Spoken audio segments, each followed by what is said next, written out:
Well, hello, and welcome to Wellness by Design. Today, I'm your host, Jane Hogan, and today I'm really delighted to have our guest, Udo Erasmus. He has got a fascinating story, and we are going to dive in today about healing and the heart and how we can initiate healing in the body. So I'm really excited to hear what Udo has to say. So, Udo, welcome to Wellness by Design. Hi, glad to be on. Thank you. Thank you for So having me. tell us a little bit about your background. You've got a very like twisty turny story, like a lot of us do when we come to the hmm mental health space. So what is your story? What brought you to where you are So I was born in 1942, so I'm 81 years old. today? And I was born in a part of Poland that was at that time Germany, this, during the Second World War. Yeah. And when I was two, we were refugees on, these are all women with young children, on dirt roads, on horse-drawn hay wagons, fleeing from the Russians, from the Soviets who were chasing us with tanks and trucks from behind. Oh my gosh. But the Allies, the good guys, we like to think of them as the good guys, they were using us refugees as target practice, and there was no military presence on those roads. Oh my goodness.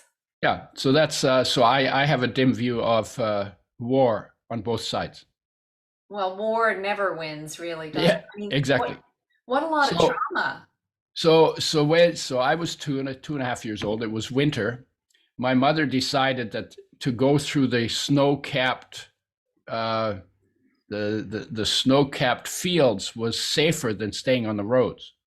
And she had 6 kids with her, so she had to leave 4 kids behind because she couldn't handle 6 kids walking. And so we got left behind. I ended up in an orphanage for a while, and eventually her sister caught up with her. This is like during war. It was like everything was really crazy. And so she caught up with my aunt. She then dug us out and reunited us with the family. And I don't know how long that took, maybe a month, maybe 2 weeks, maybe, I don't know. But it's pretty strange, probably. I remember not feeling safe, not knowing what I could count on because every day it was different. And people said one thing one day and the next day they say completely the opposite. And, it's because obviously things were changing and in flux. And so you can't blame them, but it wasn't exactly a secure situation for a kid. No, and I imagine you probably can't even remember it, but those feelings of being insecure and not being able to trust, Yeah, I it's all at that remember the age. feelings. I don't remember that much, but I do remember not feeling safe and being hungry and that kind of stuff.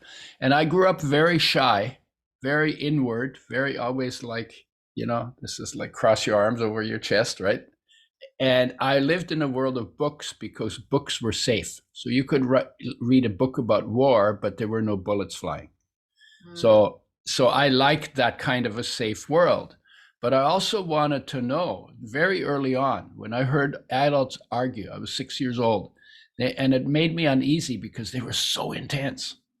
And the thought came to me, man, there must be a way that people can live in harmony. And this little cocky voice, I'm going to find out how. 6 years old, don't know how complicated everything is. And so then and I was always interested in experimenting and trying things out, and I didn't listen to advice as much as I wanted to see for myself. So I was definitely an experimental kid. Got into a lot of trouble for doing things because some things broke, in my experience, in my experiments. And then when it came to studying, I went into science because I wanted to understand how things work, because that gives you a certain amount of security because you can predict and control on the basis of understanding the nature of something. Right. And then I got into biosciences to understand how creatures work. And then I got into psychology to figure out how thinking works. And then I got into medicine because I wanted to learn about health, but figured out very quickly this is only about disease. And I asked the dean specifically, what is health? He said, we don't know, we're working on it. And so I quit medicine because I thought it was healthcare, but it's actually disease management misrepresented as healthcare. Right. And then and there's a place for disease management, but don't call it healthcare when it ain't healthcare, because you're lying to people. And so then I went back into biochemistry and genetics because I realized by that time that I was learning more about health in biology, because you're studying normal creatures in normal situations, functioning normally, Mm-hmm. but nobody calls it health. But so I got into and biochemistry is the tool for just about anywhere you want to go in the world of biology. Hmm. And ended up in genetics. You're in the control room where all the whistles and levers are, and so that was really exciting, and was very interested in neurological research, very interested in evolution, the whole natural history of life on the planet, and but there was always something missing. And it started when I was 17. I always felt a pain in my chest, and I was physically very healthy. This was not cardiovascular disease. I was 17, right? And after 17, I couldn't shake it. I couldn't make it go away. I felt it every day, every day, every day. Finally, so I left university eventually and got into the looking at what in my culture was the spiritual path. So I got a red letter edition because I wanted to, and my question was a very simple question. It was like, what did Jesus feel? What did he experience that made him live like he did, talk like he did, and do what he did? On the assumption that any of that is true, because there's also questions about that. Some people have questions about it. But I wasn't that sophisticated. It was a very simple question for me. What is it? What? And I felt like that was a pretty good model for me. My parents were not my models because they were war shaken, and it was tough, right? Mm-hmm. And so I was looking for, what is it? Where's a model? Where's a human model I can model myself after? What inspires me about human beings? And this was the one that came up for me. So I learned some things about it, took the red letter edition. Everything Jesus says is in red ink and everything else is in black ink. And I just wanted to be focused on what I could get, how close I could get to what was that experience.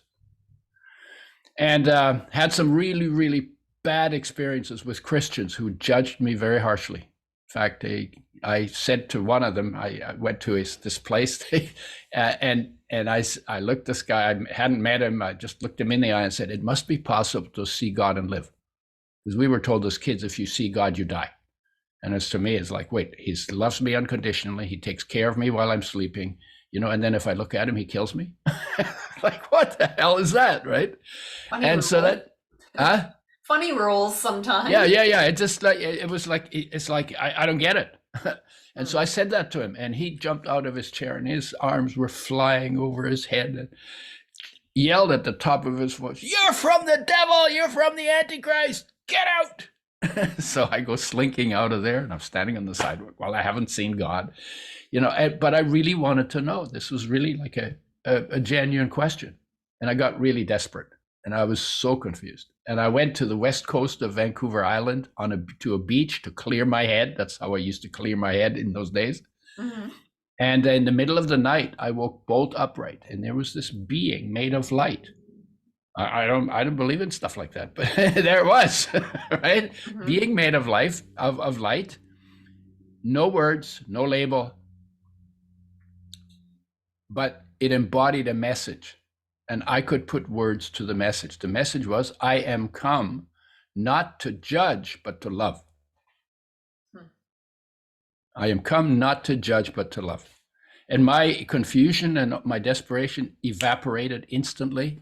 I have never had a question about what the message of the master was. But then it turned out, well, who was that? So then it was like, well, it was Christ, or it was life, the spirit of life, or but it was something energetic. Or maybe it was my life, or maybe it was my soul, because we don't have good definitions and pictures of those things. And it turns out that the message of the masters to humanity, you can include Buddha and Krishna and all the other ones as well. I am come not to judge, but to love, was the message of the masters to humanity in one way or another, but it's also the message of life to your body. Mm-hmm. Because life, the energy, that solar energy that gets stored in bonds between atoms, that when you break them down in your cells, that energy is released. It's a fraction of solar energy. Now it's called life energy, and that life energy loves your body unconditionally, 24/7, 365, lifelong. And it doesn't matter what you got going on in your head, because we sometimes we're pretty crazy. Yeah. It's doing its job of making sure that molecule of folic acid that a cell on the right side of your ankle on your right foot is asking for gets delivered. How does that happen? Well, something is actually taking care of that. And it makes you hungry, so because it needs more building materials, so it makes you hungry.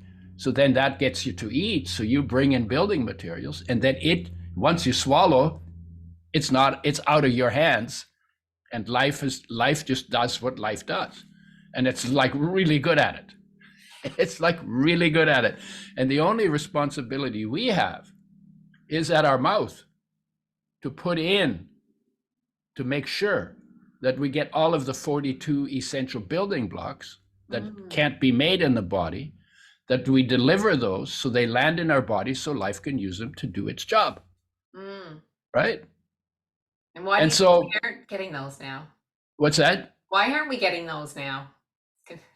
Well, that's because we're sloppy, because we're not eating in line with nature, because nature invented health. Life invented health in nature. Right. We are supposed to be living in line with nature and aligned with our nature. And we're not, and we're doing neither, because we don't know who we are. We're not present in the space that the body occupies on all levels, physically, mentally, emotionally, energetically, or awareness wise. We're not fully present in our being, and we're not living in line with nature. And we think that we can just cook up crap in our head and that there's no consequences to our crappy ideas. And we have a lot of crappy ideas on this planet, right? Yeah, and I think a lot of people just don't even know that these crappy ideas can be harmful to their body. We don't even know how crappy they are. Because we call it culture. Right. or civilization. And there's a lot of, honestly, it's like, it'd be better to be a wild animal to be a human being in a lot of ways, right? So anyway, so then this became a memory. It was a fabulous experience. It completely reset my life. It really cleaned up all my war stuff. I am unconditionally loved by life. I am not the body, actually. Right. I'm actually life. So all of that came out of that. Yeah. And life is indestructible. Life is perfect health. There is no pain in life. There's pain in the body, so you can say, if you have a cold, you say, I don't have a cold, but my body does. Right. Right? Because life doesn't get a cold. Right? Life is energy. That energy is indestructible. It's formless. You can't kill it. You can't change it. You can change it. You can change the form, but you can't make it disappear. And because it's formless, you can't break down something that has no form. So breakdown only applies to things that have form. So the body has form, our thoughts have form, our social situations have form, our environment has form. So those things can break down. But on the level of inspiration, or deeper than that energy, or deeper than that awareness, there is no breakdown. 100% deathless, indestructible, unsickable. Right? So that came. So then this became a memory, and then I started thinking, I'd really like to live in that presence, like that feeling that I had of like juiced. I was really juiced, and I said, I want to be able to live on that on a moment-to-moment basis. Every day I want to feel that. And that question led me to someone who showed me a way to bring to do a stillness practice. Basically, we were supposed to be human beings, but we've become human doings, right? So we're always do, do, do, do, do, and we don't take the time just to be still and be present and be. And what does that feel like? And what does that look like? And what does it sound like? And so I learned to do a practice where you bring your awareness inside the space your body occupies. You focus on the energy in that space. And you discover there's your peace, there's your unconditional love, and there's your empowering love, and there's your inspired purpose. They're all they're all sitting inside of every human being, waiting to be connected to and become aware of. Mm. And so I've been doing that. And then I got poisoned by pesticides. Long story. My marriage broke up. I wanted to kill something, and I was really careless, spraying pesticides as a job, and I got poisoned. And the doctors had nothing for it. So I decided, because I had the background, maybe I'll figure it out myself. And out of that came a whole other thing that I do, which is working with oils and making oils with health in mind. And then educating people about health and human nature. And what I'm working on now, because I still have a few days left, a few years left, I want to turn total health, into a teachable field based in nature and human nature. And I want to turn human nature into a teachable field, because we need to be present to what we are if we're ever going to create a saner world than the one that I was born into, and that we're now running down, and it looks like we're heading in the same direction of war and discontent and destruction, only globally this time. And we don't need to do that. We don't need to do that, but we got to stop being creeps. We're kind of on a precipice, aren't we? Yeah. And how do you stop being a creep? Well, you discover that in you that isn't creepy. And understand Right? it's in everybody else too, right? Well, that's the point. It's everybody. Life is the master in your body, runs everything, weighs nothing. And every human being has what the masters talked about inside of their human being. The difference between the masters and the people was that the masters took it seriously. They did their stillness practice. They did their discovery of being. And so they spoke from being within them to the being within others. And it resonated to some people, which is why people followed them, and why people wanted more, and why people liked hanging around with them, right? But every human being has that same master inside of them. Every human being, and whether they're in jail or they're in government, it's about the same, right? Whether they're in jail, whether they're in government, whether they're black or white, whether they live, no matter where they live, what their culture is, both genders, all ages, life is the master inside of every human being. And if we were in touch with that master, we would be living from unconditional love into the world. And is it possible? Absolutely possible. Will everybody do it? I'm not the judge of that. I can't, because it's an individual decision. Do you want to have that do you want to live that kind of a life, or you just want to just go on holidays or whatever you want to do, right? Whatever your distractions are. But in terms of what needs to happen on the planet is not going to happen if we don't first come to terms with getting fully present within the space our body occupies. That's the homework. And we're not doing the homework, but we need to do that homework. Do you think all these world events that are happening now are, you live in Vancouver, so you're out there where there's a lot of fires. Of course, we had them in Nova Scotia this year, had them in California, the flooding, war, the coronavirus, all of these things. Do you think that these are a call to humanity to make a change? Well, if you're not deaf, they should be calling, yes, right? Yeah. No, because for me, Corona was really interesting, I kind of quipped. It was like I joked about it. So look, if you can't go outside, go inside, right? Because what happened was we got all our distractions taken away. Yeah. And then, and then we complain about it. Well, how dare you? I wanted to go and see my children. How dare you? How dare you take my freedom away? Right. But the lesson, should you be willing to learn it, the lesson was you cannot depend on your distractions. They can be taken away from you. But if you have a path inside, nobody can take that away from you.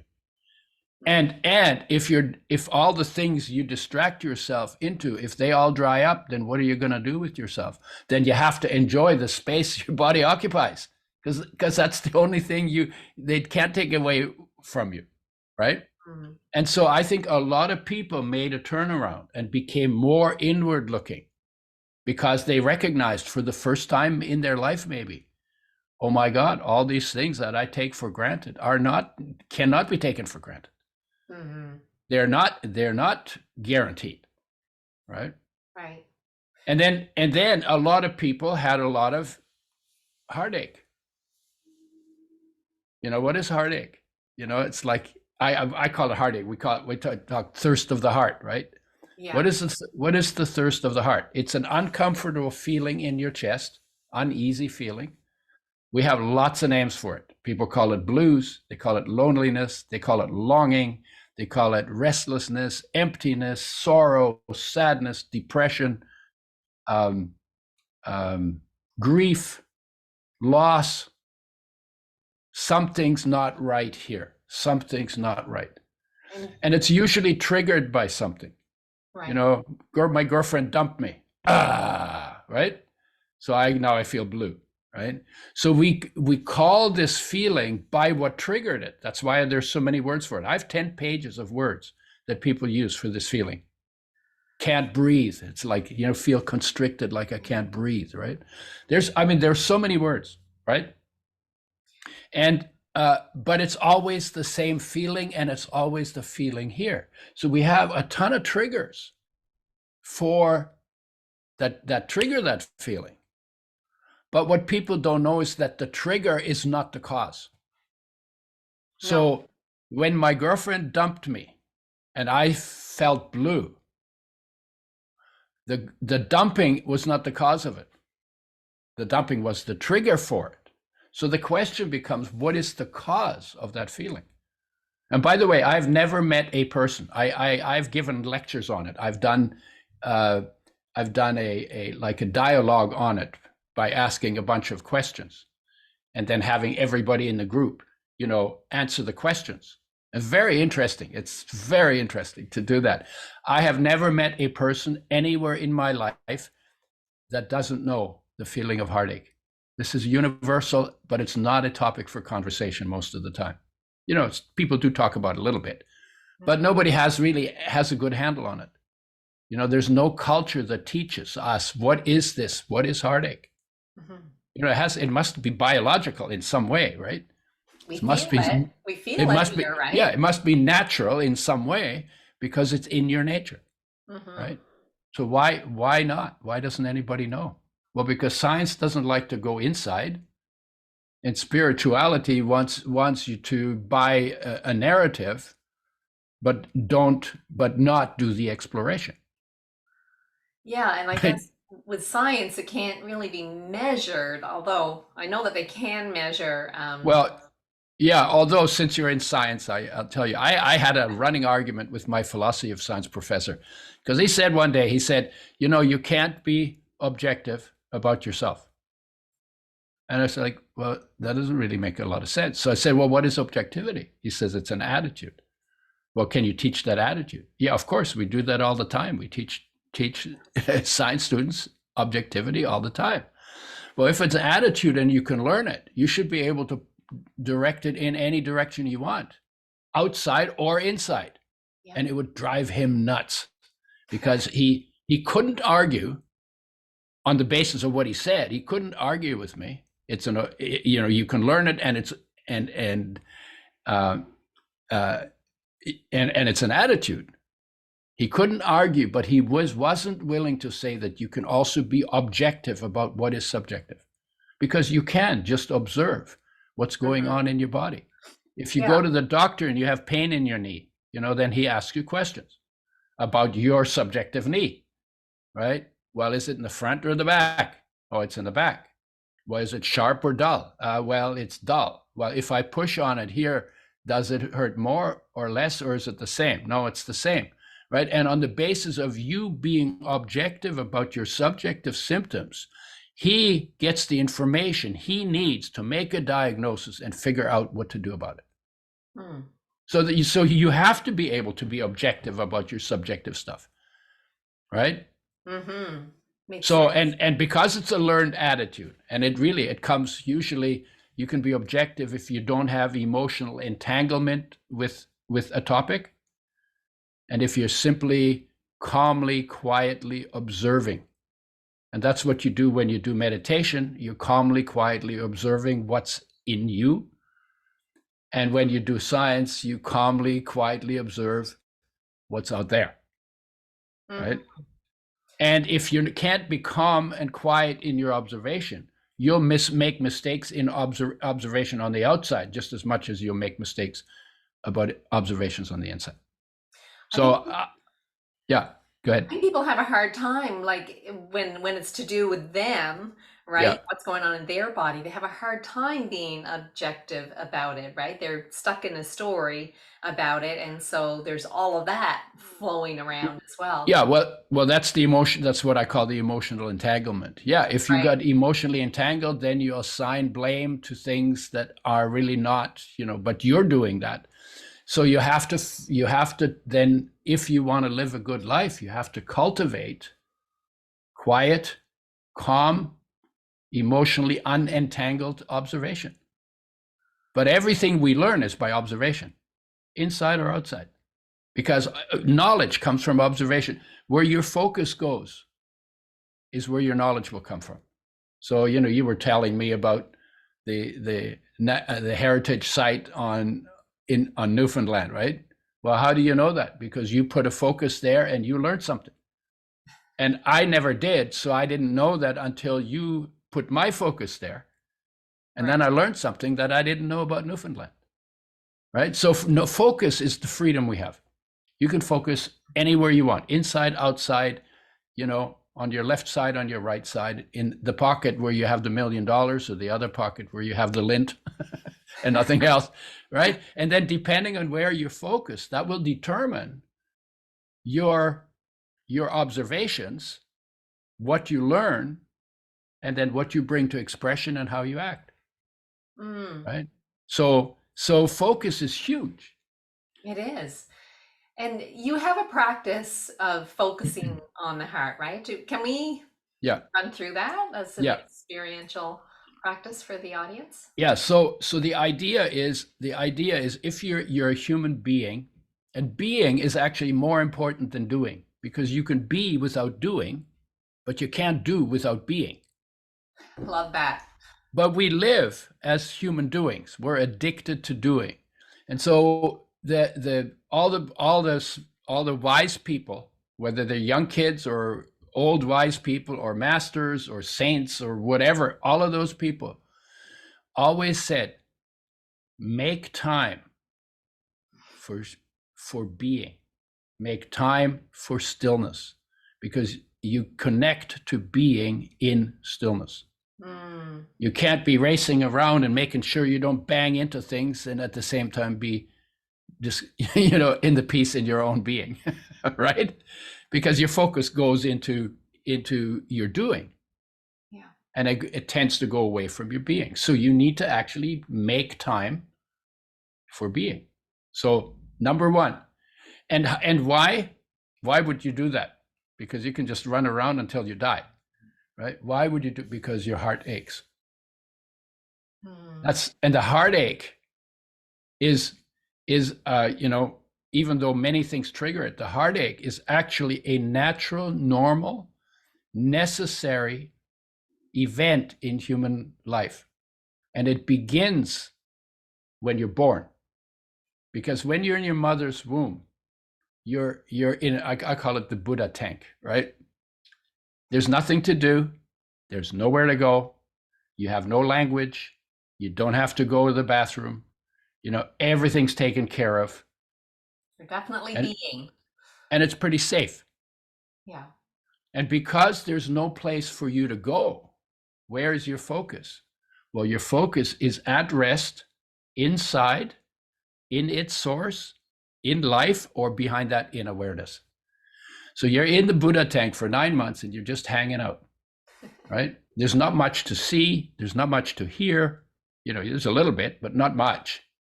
And there's no determinations to make. Your safety doesn't depend on it. You're pretty much, so you're hanging out in the Buddha tank in deep meditation for 9 months.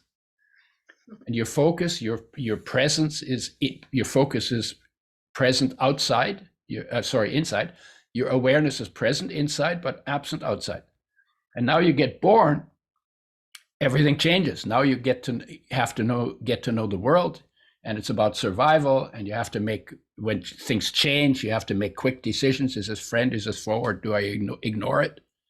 And you have to learn all of that. And your focus goes from being present inside, absent outside, gradually to being more and more present outside and absent inside. And heartache begins with your disconnection from yourself. And when heartache is triggered by a distraction you have, and then the distraction dumps you or it ends, then you're basically thrown back to your default disconnected state. That's what heartache is. And then what do you do? Because it's not a comfortable feeling. Well, you either distract yourself from it, and we have 1,000 distractions. Yeah. Or you ignore it. You try to ignore it. Or you deny it. Or you try to explain it away by some cockabunga thing. Or somebody sells you something, taking advantage of your heartache because you're missing something, you've lost something, you're trying to get it back. So then they sell you stuff. Mm-hmm. Or you blame it on somebody, and then you turn them into an enemy. And heartache is none of that. Heartache is the result of your disconnection. The pain of heartache is the symptom of your disconnection from your own existence. So what should you do? Well, you should sit with your heartache. Don't look for heartache because it happens all the time, right?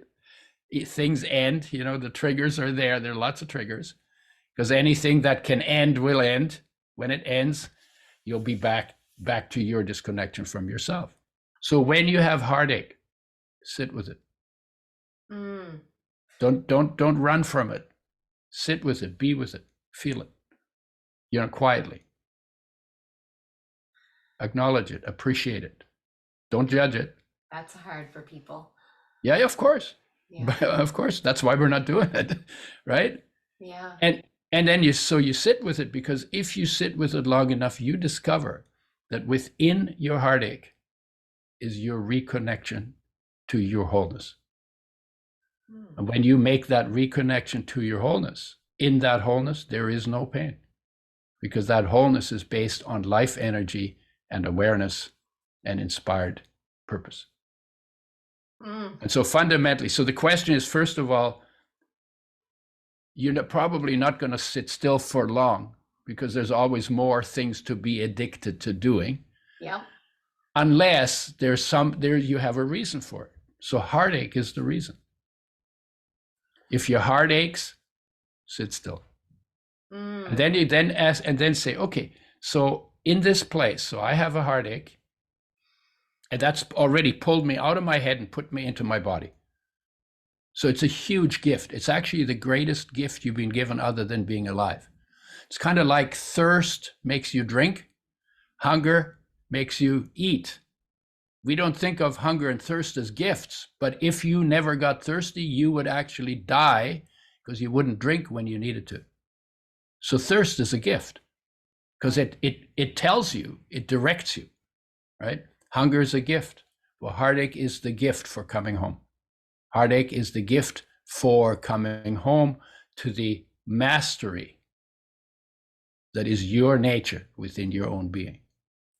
So if you think of it as a gift, then so you sit with it, and then you ask yourself, okay, how still can I become? Just like we did that as kids when we played hide and seek, right? And then you're sort of a little bit exposed, and if you know that if you go or you or you shift your foot and a little branch breaks or something, you're going to get caught. So then you get, how still can I be? How still can I be?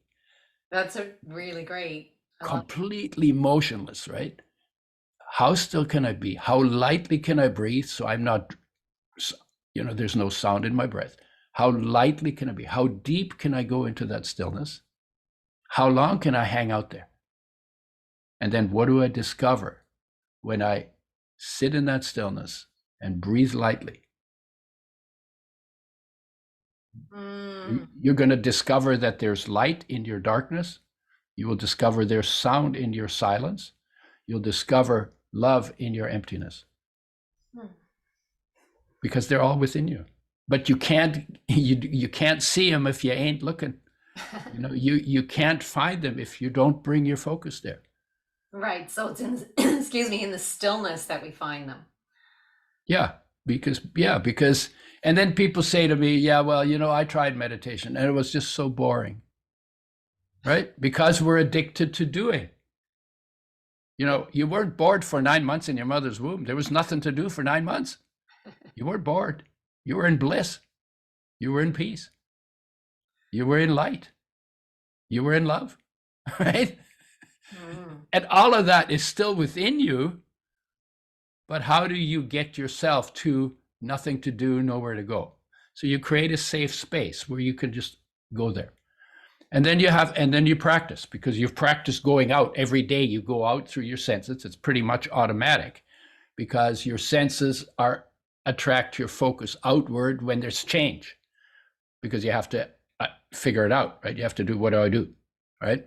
And we do that 100 times every day.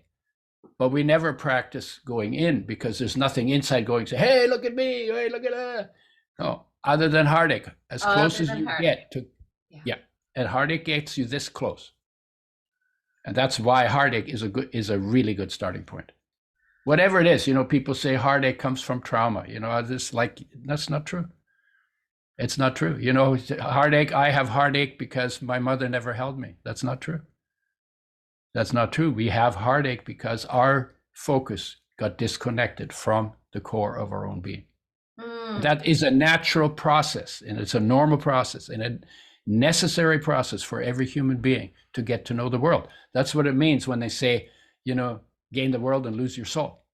We all do that. That's not a blame. That's not a judgment. That's a description of fact of human life. Right? And everybody does. And then coming back has to be deliberate. Right. So it takes effort. It takes what doesn't take effort?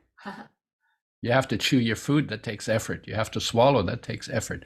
You have to cook. That takes effort. Everything takes effort. You want to be good at everything? Yeah, fall in love with making effort in that direction.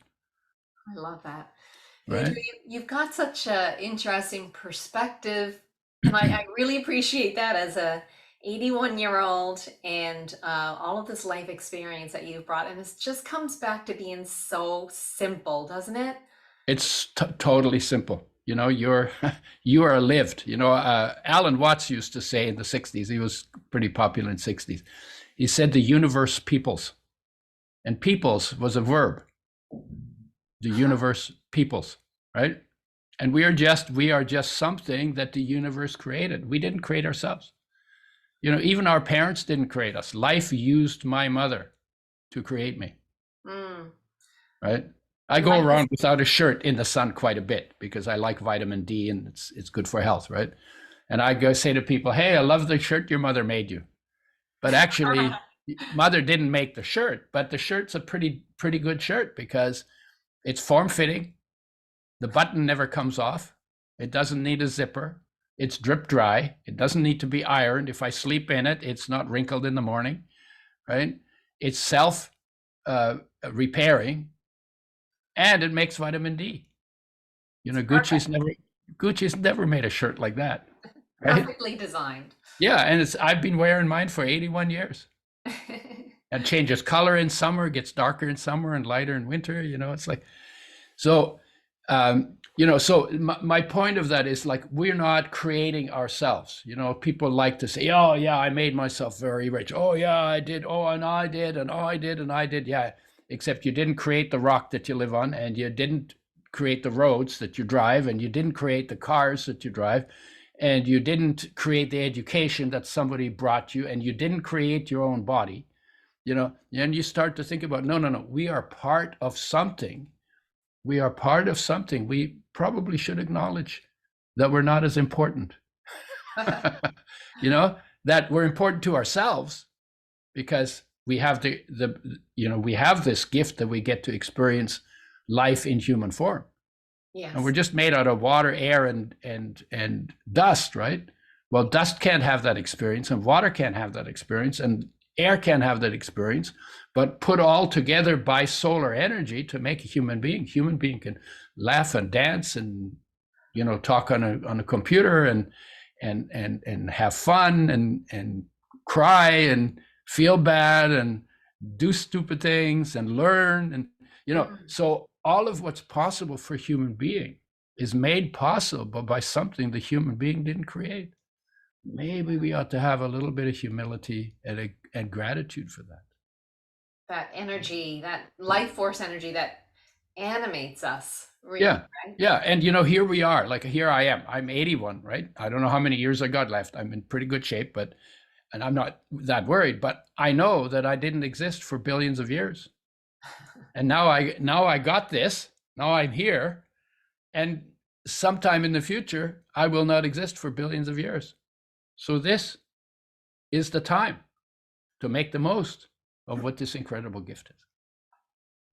I And love that perspective, remembering that, yeah, we're just a small, it's just this yeah, life experience is just a small dot. I mean, there's different ways to think about life. I remember being a little kid and thinking about this, like, I can think of myself as me, Jane, here, or I can think of myself as a little tiny speck in this huge universe. I mean, right, the universe kind right. of blew me away. And then thinking about the other thing, the Well, time. and the truth is both are true. Yes. You are amazingly important to yourself, and you're a tiny speck in the universe, right? Yeah. Like everybody. Yeah. Yeah. Yeah, Udo, thank you so much. I know yeah. you've got a gift for everyone. Can you tell us what it is? I can't because that's arranged by the people It is who set up. okay, it's your Yeah, because they told me what it was. It was yeah. the book on total sexy health and the bonus videos. Okay, there you go. I think Cool. that might The appeal to book on total sexy health is. Let me just talk about it. Can I? sure. Yeah. So the book on sexy health was an experiment I did. I wrote a book on human nature, and human nature has 8 parts: awareness, then life energy, then positive mind, then body, then protective mind, then social group, then natural environment, then big picture, infinity, right? And so each one of those is part of us. And each one of those has a different nature and a different function and needs a different kind of attention on a regular basis, goes off in a different way in response to a different kind of intervention. So I wrote this thing and it kind of like just sort of flowed out. And the guy that I was working with, he said, and I was going to call it the book on total health. And he said, well, that's like a boring title. So why did you call it the book on total sexy health? Because sexy is a power word, right? Yeah. Sexy gets attention. Okay. So I said to him, well, I can't write a book on total sexy health. I don't know anything about sexy. Then I started thinking about it. I said, like, no, actually, I know a lot about sexy because we all do. And sexy is not just about having sex. Sexy is about vitality and energy and presence and all of that. Mm. And so then I basically focused it on that. And then the idea is that when you're fully present in all of your being and your surroundings, you're going to be as vital, as sexy, as attractive as you could possibly ever become. But whenever you get out of line with one of these 8, some of your sexy goes away. And Mm. whenever you come back in line, you get the sexy back. So the model, it's a nice model. People like it the way I used the model. And I wanted to use sexy to sell people, because everybody gets sold everything on sexy. I wanted to use sexy to sell people on their own magnificence. I love that. So that was the idea. I think it trivialized the topic. And so I will rewrite it. But there's lots of good information in the book. Okay, thank you so much for So that so gift. that's why that was my experiment. My experiment. It was a really good experiment for me. I think I have to redo the book, although because I think the just focusing on sexy the way I did is it's over the top. Yeah, Okay. and it takes away from the point of the book, which is actually to look at the magnificence of being. Well, I appreciate that you explain that for people so that Yeah, they'll understand the bigger picture of that. yeah, Um, Udo, I always ask my guests one last question, and that's what's a baby step someone could do today that's going to bring their body online for healing, like create a healing state in the body? What yeah. would you suggest? Well, the most healing state is awareness, Yeah. because it can't even ever be unhealed. And then the second one is life energy, because it cannot be unhealed, because life energy is perfect health.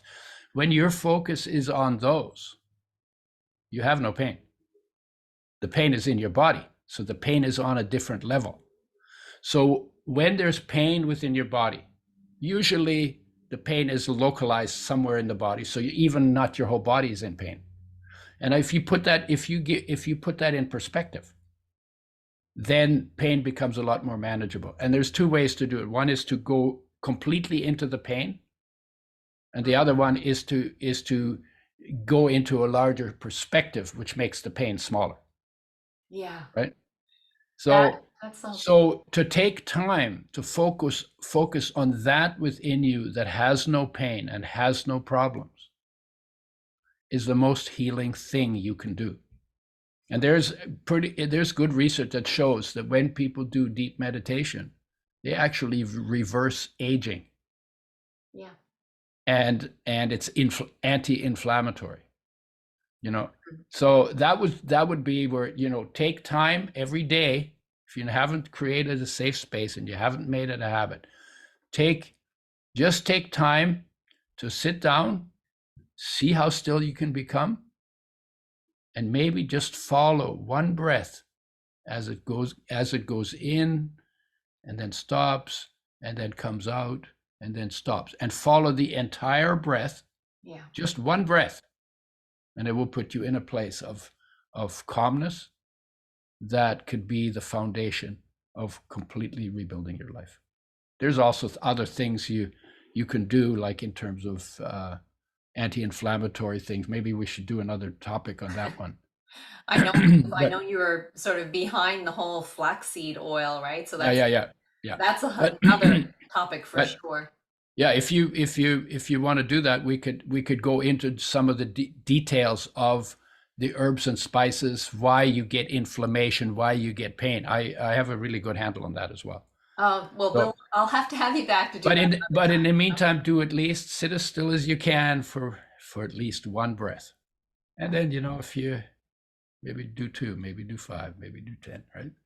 Well, And thank you and so much, Udo, yeah, for being a yeah, guest on Wellness by Design today. We have all the links to so people can find you, and we've got that great gift. yeah, So I just want to thank you so much for this work that you've done, for being so curious your whole life, and yep, then to share what you've learned from that curiosity with the world. So thank you so much for that and for yeah. being a guest Well, today. yeah. Well, thank you for having me. I think I appreciate that you pass it on. That's a And big, thanks to that's a big everyone deal. that's watching or listening. And if you know someone that needs to hear this, please share this with them. Leave a comment. Let us know what you thought of our conversation today. And have a great day. We'll see you All again right. soon. Thank you.